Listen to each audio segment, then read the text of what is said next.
We welcome you inside the Piedmont Ballroom here on day 2 of the men's basketball ACC tip-off. We have the Cal Bears with us this morning.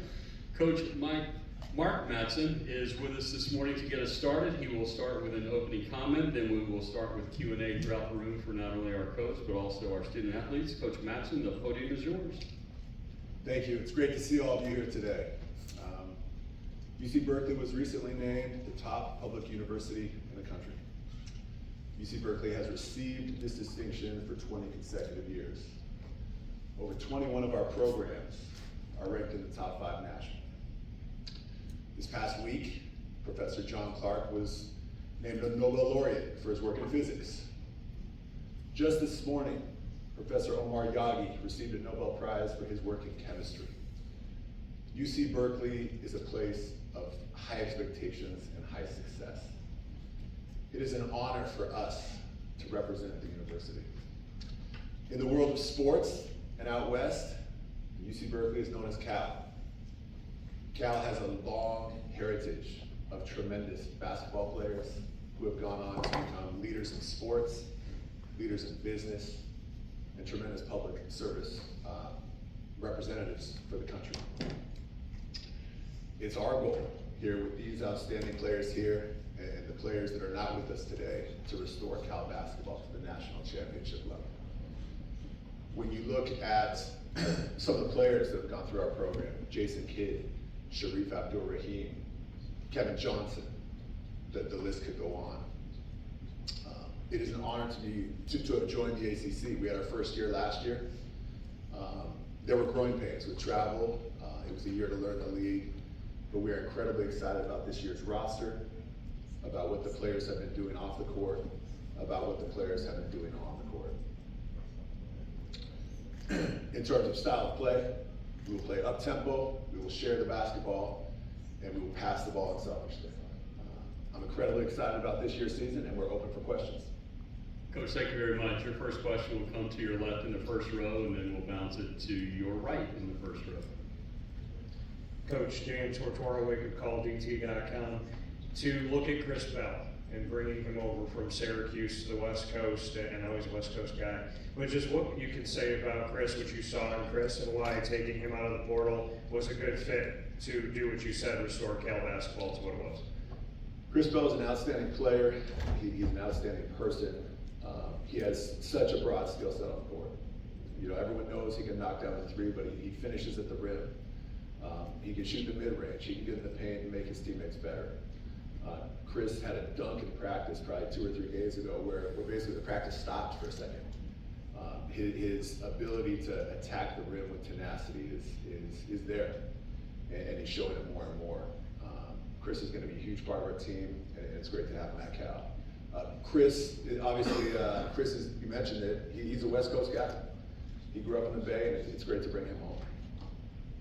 Coach to the right side, first row. Coach Royal Howell, the Juice Network. I wanted to piggyback off of just the transfer portal. What's been your message, overall message to players that are in the past, I guess, or even in the upcoming years, interested in testing the waters from the NIL and the transfer portal versus keeping them to stay and build with your culture that you're building in California? Yeah, so we're going into year 3 at Cal. Retention is a challenge for a lot of teams in every sport right now with the current climate, the current environment. So from year 1 to year 2, unfortunately, we were not able to, I'm saying since we got to Cal, from year 1 to year 2, we were not able to retain anyone with starting experience, okay? Now from last year to this year, we've been able to retain 3 players with starting experience. DJ Campbell, who's here with us today. Ritas Petratis, who's here with us today. Lee Dort, who's back on campus right now. And so we have 3 players that have starting experience that are going to be able to make an impact for us this year. And so that's huge for us. And as we go from this year into next year, we anticipate having even more success with retention across the board. And so that's something that kind of we've been working on from the start, and we're having more and more success as time goes on with it. Coach center aisle to the left. Coach Jay Jacobs with River Sports Media. Last year was your first year, of course, in the ACC. Is there certain places this year you're looking forward to going to that's on your schedule? Oh yeah, I mean, you talk about the ACC. This is the preeminent basketball conference in the country. It is, everyone knows it. I mean, from Duke to North Carolina, all the way down. This is a basketball conference, and these are great basketball teams and coaches. We're going to some outstanding universities this year to play, and equally as important, Duke is coming to Cal. North Carolina is coming to Cal.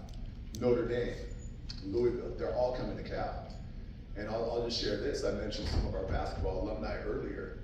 Every single basketball alum, every single basketball manager alum will be personally invited as a guest of men's basketball, paid for by us, to bring themselves and a guest, not to the low level games, but to the highest level games that we have this year, to the games that are already close to being sold out. That's how we feel about our basketball alums at Cal, and that's, again, we talked about heritage and tradition of our basketball program. We wouldn't be here without all those that have gone before us. And so we're very excited about that. Coach, that's a great note to end on. You can switch spots with Day. We'll bring up Thank the you. student athletes now for a few minutes. Folks, if you would, once again, identify yourselves and the agency that you are with, and we'll get started with our student athlete questions.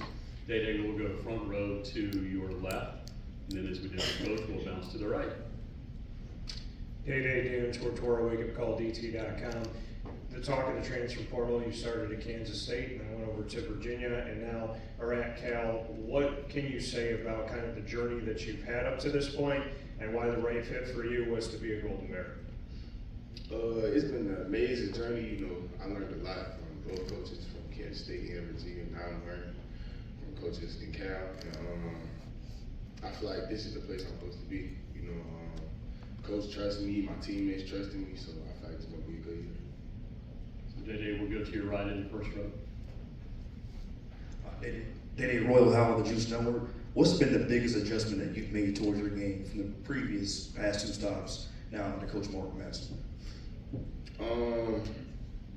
Really, just me being free now, playing free. You know, I really didn't have that in my last two schools, but now, you know, coach gives us everybody, the whole team, a lot of freedom to play. You know, so that's really one of the biggest jumps I have in my game, just to play free. Other questions for Day from the floor? Day seeing none, you can switch spots with DJ. And we'll spend a few minutes with Mr. Campbell. Questions for DJ from the floor? DJ will start left side, first row, developing a pattern here. DJ, Dan Tortora, wakeupcalldt.com. You're from Hampton, Virginia. You started at Western Cal in college and then went out to Western Carolina, and then went out to Cal. Just what you can say to that effect of coming back to familiar territory here, but doing it at 5 a.m. Cal time. Yeah, I mean, just getting adjusted to, you know, the time and how the schedule is over here. It was a lot. I mean, you know, I'm an East Coast guy, like you said. It's just, you know, West Coast time is a lot different. I try to work out and stuff a little bit earlier from now on, but I mean, just getting adjusted is real nice. DJ to your right, first row.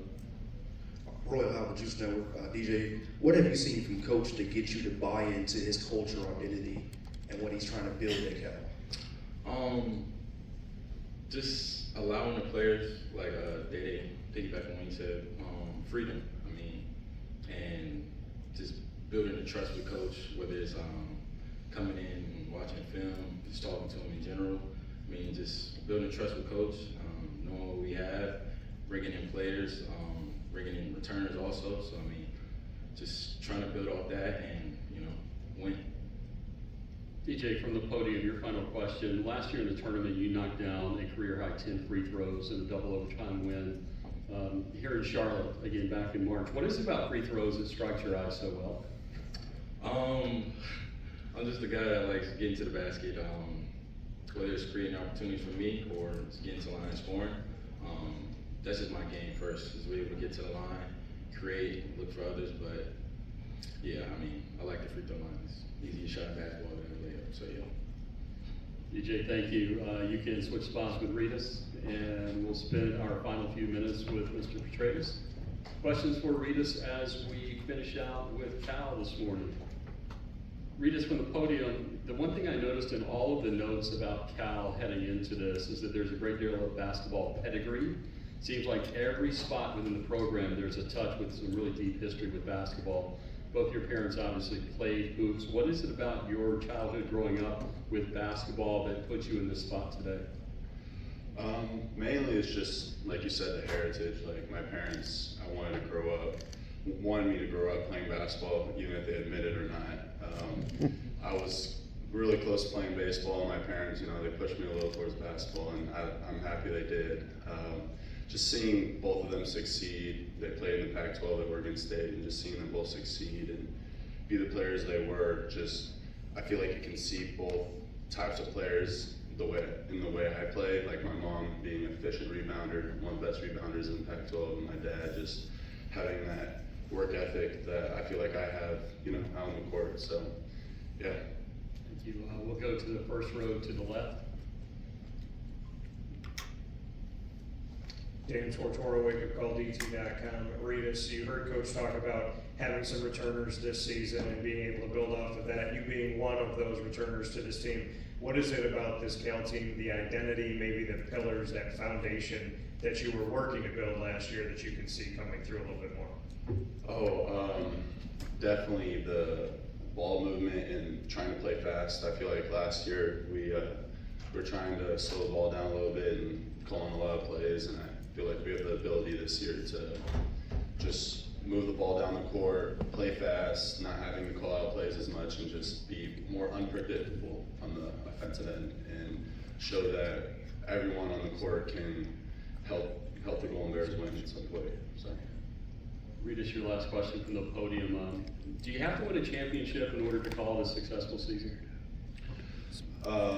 Yeah, that's a tough question, but I would say no. Winning a championship isn't always the successful season. I feel like getting better every year is what you call success, and then eventually getting to that point. Of course, we all want to win a championship, and that's what our goal is this year. No doubt about it. We're always going to shoot to the stars, but championships is what makes legacies, and obviously there's been a lot of successful teams in the past years that haven't won championships, but people remember. And even if we don't win a championship this year, we're going to be a team that people are going to remember. Cal, appreciate the time this morning. Thank you. We'll see you on the road.